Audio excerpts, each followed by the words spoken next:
ancora in tema di forze dell'ordine, le nuove moto in dotazione alla questura fanno sorridere il sindacato di polizia FSP e a breve in dotazione agli agenti pordenonesi potrebbero arrivare le pistole elettriche.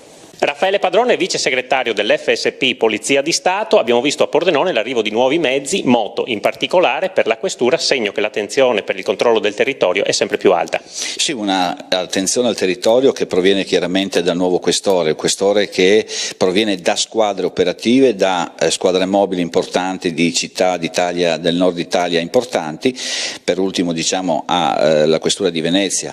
Io dico che questo atteggiamento è un atteggiamento positivo non solo per noi operatori della Polizia di Stato, ma soprattutto anche per la cittadinanza. Questi nuovi mezzi che sono le moto che in altre città erano già presenti, ma che danno la possibilità di andare in quelle zone, in quei luoghi, come è stato detto sabato scorso, in parchi e comunque in quelle zone dove con le autovetture sarebbe difficile arrivarci, quindi un controllo maggiore. Sulle uscite? Sì, per le uscite adesso ci sono praticamente già 6 persone pronte a lasciare il servizio per raggiunti i limiti di età, ma in totale sono 25 che potrebbero andarsene. Abbiamo parlato anche di taser, bene, adesso la fase sperimentale è finita, dovremmo essere forniti anche noi a Pordenone di questa pistola elettrica, perché ci sono stati anche lì, come tutte le cose in Italia, dei controlli su come doverlo utilizzare, ma soprattutto quali erano le condizioni che mettevano gli operatori nelle condizioni giuste